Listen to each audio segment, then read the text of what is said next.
여러분, 혹시 어제 저녁에 등이 결리고 뻐근해서 잠을 설치신 적 있으신가요? 아니면 의자에서 일어날 때마다 등줄기가 찌릿하게 당기는데 그냥 나이 탓이라고 넘기고 계신가요? 그런데 말입니다. 만약 그 통증이 단순한 근육통이 아니라 척추뼈가 찌그러지는 골절의 신호였다면 어떻게 하시겠습니까? 실제로 저희 복지관에서 만난 한 어르신이 바로 그랬습니다. 등이 좀 아프다고 하셔서 파스만 붙이고 계셨는데 알고 보니 척추 압박 골절이었습니다. 그때 제가 깨달았습니다. 등 통증을 가볍게 넘기면 안 되겠구나. 안녕하세요. 저는 생활습관 재활 코치로 활동하고 있는 박도현입니다. 올해 52이고요. 지난 15년 동안 지역 복지관과 노인회관에서 어르신들의 자세 교정과 근골격 통증 개선 상담을 1000건 넘게 진행해왔습니다. 제가 의사는 아니지만 현장에서 실제로 어르신들이 겪는 통증을 가장 가까이서 지켜보고 함께 개선해온 사람입니다. 오늘 이 영상은 광고나 협찬이 전혀 없습니다. 모든 내용은 국내 질병관리청 통계와 실제 현장 상담 사례, 그리고 최근 발표된 대학병원 연구 자료를 근거로 구성했습니다. 제가 직접 경험하고 확인한 내용만 담았습니다. 오늘 영상에서는 크게 세 가지를 말씀드리겠습니다. 첫째, 등 통증의 진짜 원인과 우리 몸이 보내는 경고 신호를 어떻게 구분하는지. 둘째, 언제 병원에 가야 하는지. 셋째, 집에서 오늘 당장 시작할 수 있는 통증 완화 습관까지 차례로 알려드리겠습니다. 이 이야기가 도움이 되신다면 구독과 좋아요로 함께 해주세요. 여러분의 건강한 노후를 응원합니다. 궁금하신 점이 있다면 댓글로 남겨주시면 제가 직접 답글로 친절히 도와드리겠습니다. 자, 그럼 시작하겠습니다. 등 통증의 원인 중에서 가장 흔한 것이 바로 척추 자체의 문제입니다. 건강보험심사평가원이 2017년에 발표한 자료를 보면 등 통증은 외래 진료 환자 수 기준으로 9번째로 많은 증상이었습니다. 그만큼 누구나 겪지만 동시에 누구나 잘못 넘기는 통증이기도 합니다. 특히 주의해야 할 것이 척추 압박 골절입니다. 뼈가 약해진 노년층에서 정말 흔하게 발생하는데요. 작은 충격에도 척추뼈가 찌그러지면서 자세를 바꾸거나 기침만 해도 숨이 멎을 듯한 통증이 밀려옵니다. 저는 복지관 운동 수업 중에 허리를 약간만 숙였는데 주저앉으신 김호철 어르신을 잊을 수가 없습니다. 당시에는 단순 근육통이라고 생각했는데 병원 검사 결과 골다공증성 압박골절이었습니다. 조기에 진단만 되었어도 회복 기간이 절반은 줄었을 겁니다. 또 하나 중요한 원인이 퇴행성 관절염입니다. 나이가 들수록 척추 주위 관절이 닳아서 움직일 때마다 뻣뻣하고 찌르는 듯한 통증이 생깁니다. 특히 허리 뒤쪽을 손가락으로 눌렀을 때 찌릿한 반응이 있다면 관절성 통증일 가능성이 높습니다. 마지막으로 추간판 탈출증, 흔히 디스크라고 부르는 질환입니다. 이때는 통증이 일정한 띠 모양으로 퍼지는 특징이 있습니다. 등뿐만 아니라 팔이나 다리까지 저리다면 신경이 눌린 상황을 의심해야 합니다. 국내 신경외과 학회에서 2022년에 발표한 연구를 보면 50대 이상 인구 중 약 30%가 디스크 초기 증상을 경험한다고 합니다. 혹시 여러분도 오랜 운전이나 스마트폰 사용 후에 등 한쪽이 뻣뻣하고 팔끝이 저린 경험 있으신가요? 그게 바로 신경 압박의 초기 신호일 수 있습니다. 저도 상담하면서 이런 분들을 정말 많이 만났는데 대부분 그냥 피곤해서 그런가 보다 하고 넘기시더라고요. 그럼 지금부터 실천할 수 있는 방법 알려드리겠습니다. 하루 중 2시간마다 등 펴기 스트레칭을 1분씩만 해주세요. 의자에 앉아서 두 팔을 위로 쭉 뻗고 천천히 뒤로 젖히는 동작만으로도 충분합니다. 오래 앉아있을 때는 허리 쿠션을 넣어서 척추의 자연스러운 곡선을 유지해주세요. 열찜질은 긴장된 근육을 풀 때만 하시고 붓기나 통증이 심할 때는 냉찜질을 하루 2번 10분 이내로 해주시면 됩니다. 여기서 꼭 주의하셔야 할 점이 있습니다. 통증이 일주일 이상 지속되거나 다리 저림이나 보행 불균형이 동반된다면 반드시 신경외과나 재활의학과 진료를 받으셔야 합니다. 이건 절대 참으시면 안 됩니다. 지금까지는 척추성 통증을 살펴봤습니다. 그런데 말입니다. 척추뿐만 아니라 근육에서 시작되는 통증도 정말 흔합니다. 다음 장에서는 바로 그 근육 통증에 대해 자세히 알아보겠습니다. 우리 몸의 등 근육은 하루 대부분을 긴장한 채로 버티는 구조입니다. 컴퓨터 작업, 스마트폰 사용, 설거지나 빨래처럼 앞으로 굽히는 자세가 많을수록 등 근육은 고무줄처럼 당겨져서 쉽게 피로해집니다. 국내 재활의학과 연구진이 2023년에 사무직 근로자 200명을 대상으로 조사한 결과 하루 4시간 이상 앞으로 굽힌 자세를 유지하면 등 근육의 긴장도가 평균 45% 증가한다고 합니다. 근근막 통증 증후군은 이런 반복된 긴장으로 생기는 대표적인 질환입니다. 특정 부위에 작은 통증 유발점이 생기면서 등 전체가 묵직하고 깊은 통증으로 이어집니다. 제가 상담한 분들 중에는 밤에 자려고 누웠는데 한쪽 등이 꼭 돌처럼 단단하다고 말씀하시는 분들이 정말 많았습니다. 자려고 누웠는데 한쪽 등이 꼭 돌처럼 단단하다. 이런 느낌 경험 있으신가요? 이게 바로 근육 긴장이 만성화된 신호입니다. 저도 예전에 강의 준비하느라 밤새 컴퓨터 앞에 앉아 있었을 때 똑같은 증상을 겪었습니다. 아침에 일어나는데 등이 판자처럼 굳어서 고개도 못 돌릴 정도였습니다. 근육 통증의 또 다른 특징은 아침에 더 심하다는 점입니다. 밤새 한 자세로 누워 있으면 근육이 더 굳어지거든요. 그래서 아침에 일어날 때 등이 특히 뻐근하고 무겁게 느껴집니다. 이런 증상이 계속되면 만성 통증으로 이어질 수 있어서 조기에 관리하는 게 중요합니다.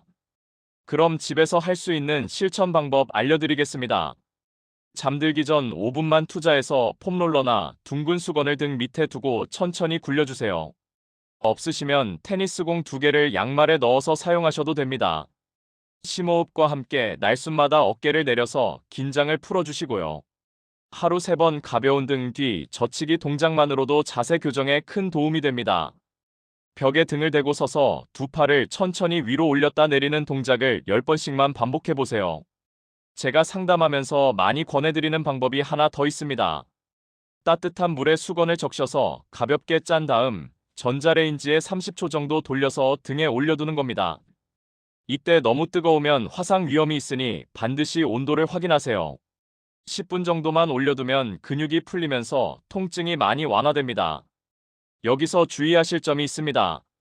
근육통이라고 생각하고 무리하게 마사지를 지속하면 오히려 미세 손상이 쌓일 수 있습니다. 특히 고혈압이나 당뇨 같은 혈관 질환이 있는 분들은 압박 강도가 강한 마사지 기구 사용을 피해야 합니다. 자칫 혈관에 무리가 갈 수 있거든요. 근육 통증은 대부분 생활 습관 개선으로 좋아집니다. 하지만 때로는 근육 문제가 아니라 내장 장기에서 오는 신호일 수도 있습니다.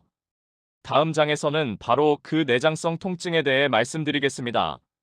의외로 등 통증이 내장 질환의 신호인 경우가 많습니다. 내장의 통증이 교감신경을 타고 등으로 전달되기 때문입니다. 국내 소화기내과 학회에서 2021년에 발표한 자료를 보면 췌장 질환 환자의 약 60%가 복통보다 등 통증을 먼저 호소한다고 합니다. 대표적인 예가 췌장염이나 췌장암입니다. 췌장은 복부 깊숙이 등 가까이에 위치해 있기 때문에 염증이 생기면 복통과 함께 등 중앙에 깊은 통증을 동반합니다. 이 통증은 보통 명치 뒤쪽에서 시작해서 등으로 뻗치는 느낌이 드는데 마치 등을 무언가로 꽉 조이는 것 같다고 표현하시는 분들이 많습니다. 소화불량이나 식욕 저하, 체중 감소가 함께 나타난다면 단순한 근육통이 아닌 내장 질환 가능성을 의심해야 합니다. 특히 기름진 음식을 먹고 나서 등 통증이 심해진다면 췌장이나 담낭 문제일 수 있습니다. 또 하나 놓치기 쉬운 게 신장 질환입니다. 신장은 허리 양쪽에 위치해 있어서 신장에 돌이 생기거나 염증이 생기면 허리와 등에 심한 통증이 옵니다. 이때는 소변 색깔이 탁하거나 혈뇨가 나올 수 있고 열이 나면서 오한이 동반되기도 합니다. 심장 질환도 등 통증으로 나타날 수 있습니다. 특히 협심증이나 심근경색의 경우 가슴 통증과 함께 왼쪽 어깨와 등으로 통증이 퍼집니다. 이때는 호흡이 가빠지고 식은땀이 나면서 극심한 불안감이 동반됩니다. 등이 아프면서 속이 더부룩하다, 식사 후에 통증이 더 심하다, 이런 증상이 있다면 절대 넘기지 마시고 내과 진료를 받으세요. 제가 상담했던 한 분은 등이 아파서 계속 파스만 붙이고 계셨는데 나중에 알고 보니 담석증이었습니다. 결국 응급수술을 받으셨는데 조금만 더 일찍 병원에 가셨다면 약물 치료만으로도 충분했을 상황이었습니다. 그럼 실천 방법 말씀드리겠습니다. 기름진 음식과 과음을 피하시고 식사 후에는 바로 눕지 말고 서서 가볍게 15분 정도 걷기를 권합니다. 정기 건강검진에서 복부 초음파를 꼭 포함시키세요. 특히 50대 이상이시라면 1년에 한 번은 복부 검사를 받으시는 게 좋습니다. 주의하셔야 할 점은 이겁니다. 복통이나 흉통이 함께 있거나 호흡이 힘들거나 식은땀이 나면서 어지럽다면 즉시 응급실을 방문해야 합니다. 이건 정말 시간과의 싸움입니다. 특히 심장질환은 골든타임이 중요하니까요. 지금까지 등 통증의 3가지 주요 원인을 살펴봤습니다. 그런데 말로만 듣는 것보다 실제 사례를 통해 보시면 훨씬 이해가 쉬우실 겁니다. 다음 장에서는 제가 직접 상담했던 어르신의 회복 과정을 소개해 드리겠습니다. 올해 64이신 김호철 어르신은 공공근로 현장에서 허리를 굽히시다가 뚝 하는 소리와 함께 등을 부여잡고 주저앉으셨습니다. 처음에는 근육이 놀란 줄 알고 파스만 붙이셨는데 통증이 점점 심해져서 결국 병원에 가셨습니다. 검사 결과는 척추 압박 골절이었습니다. 골다공증이 있었던 게 원인이었습니다. 의사 선생님이 말씀하시길 골밀도가 젊은 사람의 60%밖에 안 된다고 하셨답니다. 그동안 아무 증상이 없어서 모르고 지내셨던 거죠. 호철 어르신은 3개월간 보조기를 착용하셔야 했습니다. 처음 한 달은 정말 힘드셨습니다. 보조기가 답답하고 불편해서 밤에 잠도 제대로 못 주무셨다고 합니다. 저는 그때부터 호철 어르신과 함께 일상 재활 프로그램을 시작했습니다. 처음에는 의자에 5분만 앉아 계셔도 허리가 끊어질 것 같다고 하셨습니다. 그래서 정말 천천히 하루에 1분씩만 앉는 시간을 늘려갔습니다. 3개월이 지나고 보조기를 벗으셨을 때는 20분 정도 앉아 계실 수 있게 되셨습니다. 지금은 하루에 2번씩 15분 걷기와 스트레칭을 생활화하고 계십니다. 골밀도 검사를 다시 받으셨는데 칼슘 섭취와 운동으로 조금씩 좋아지고 있다고 하셨습니다. 호철 어르신이 저한테 이렇게 말씀하셨습니다. 예전에는 아픈 걸 참고 넘겼는데 지금은 통증이 말하는 경고를 들을 줄 알게 됐다고요. 이 말씀이 바로 제가 이 영상을 만드는 이유입니다. 통증은 우리 몸이 보내는 신호입니다. 그 신호를 무시하지 마시고 귀 기울여 주세요. 그럼 이제 마지막 장으로 넘어가겠습니다. 등 통증을 줄이기 위한 생활 속 관리법을 정리해서 말씀드리겠습니다. 등 통증 관리의 핵심은 꾸준함과 자세 인식입니다. 국내 재활의학과 전문의들이 2024년에 발표한 생활습관 지침을 보면 하루 3번 5분씩만 스트레칭을 해도 만성등 통증이 평균 40% 감소한다고 합니다. 아침에는 기상 후 바로 허리 펴기 스트레칭을 해주세요. 침대에 앉아서 두 팔을 천천히 위로 올리고 하늘을 향해 쭉 뻗는다는 느낌으로 10초만 유지하세요. 이걸 5번만 반복해도 밤새 굳은 근육이 풀립니다. 점심시간에는 가벼운 어깨 돌리기를 권합니다. 의자에 앉아서 어깨를 천천히 뒤로 크게 돌려주세요. 앞으로 5번, 뒤로 5번, 이것만으로도 충분합니다. 식사 후 소화도 도와주고 오후 업무에도 집중이 잘 됩니다. 저녁에는 등 뒤 깍지 스트레칭으로 하루를 마무리하세요. 등 뒤에서 두 손을 깍지 끼고 가슴을 활짝 펴는 동작입니다. 이때 턱을 살짝 당겨서 목이 일직선이 되도록 하시고 심호흡을 크게 3번 하시면 됩니다. 베개 높이도 정말 중요합니다. 베개가 너무 높으면 목과 등이 굽어서 아침에 통증이 심해집니다. 주먹 하나 높이가 딱 적당합니다. 옆으로 누웠을 때 코와 배꼽이 일직선이 되는 높이가 가장 이상적입니다. 의자 등받이 각도도 점검하세요. 너무 뒤로 기대면 허리가 무리가 가고 너무 앞으로 앉으면 등 근육이 긴장합니다. 등이 바르게 닿을 정도로만 기대시고 발바닥이 바닥에 완전히 닿게 앉으세요. 하루 중 몇 번이나 등이 굽었는지 스스로 체크해 본 적 있으신가요? 스마트폰 타이머를 1시간마다 맞춰두시고 알람이 울리면 내 자세가 어떤지 한 번씩 확인해 보세요. 처음엔 불편하시겠지만 2주일만 하시면 습관이 됩니다. 저도 예전에는 강의하다가 허리가 아파서 중간에 쉬어야 할 때가 많았습니다. 그런데 이 루틴을 만들고 나서는 하루 종일 서 있어도 끄떡없습니다. 등 통증은 결국 내가 얼마나 바르게 버티느냐의 문제입니다. 물 마시는 것도 잊지 마세요. 하루 8잔, 약 2리터 정도는 마셔야 디스크가 건강하게 유지됩니다. 우리 척추 사이의 디스크는 대부분 물로 이루어져 있거든요. 물을 충분히 마시지 않으면 디스크가 마르면서 쿠션 역할을 못합니다. 꾸준히 늘어난 작은 습관의 합이 통증을 줄여줍니다. 하루아침에 좋아지지는 않지만 한 달만 꾸준히 하시면 분명히 차이를 느끼실 겁니다.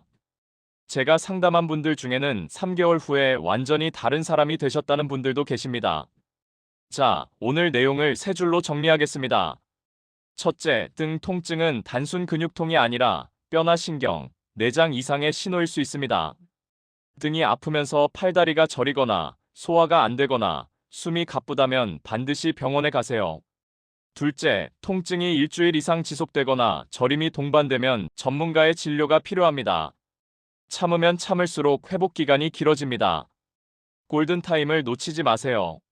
셋째, 올바른 자세와 꾸준한 스트레칭 습관이 가장 확실한 예방책입니다. 하루 3번 5분씩만 투자하세요. 한 달 후에 완전히 다른 몸을 느끼실 겁니다. 저는 늘 이렇게 말씀드립니다. 통증은 몸의 언어입니다. 듣지 않으면 경고는 커집니다. 제가 15년간 1000명이 넘는 어르신들을 만나면서 깨달은 게 있습니다. 건강은 갑자기 무너지지 않습니다. 작은 신호들을 무시하다 보면 어느 순간 큰 문제가 되는 거죠. 오늘 영상이 여러분이 그 신호를 조기에 알아차리는 계기가 되었으면 합니다. 내일 저녁부터 작은 습관 하나만 바꿔보세요. 그 변화가 여러분의 노후 건강을 완전히 달라지게 할 수 있습니다. 오늘의 과제는 이겁니다. 지금 바로 앉은 자세를 한번 점검해 보세요. 등이 굽어 있다면 깊게 들이마시고 어깨를 내리며 천천히 펴세요. 그게 바로 등 통증 예방의 첫걸음입니다.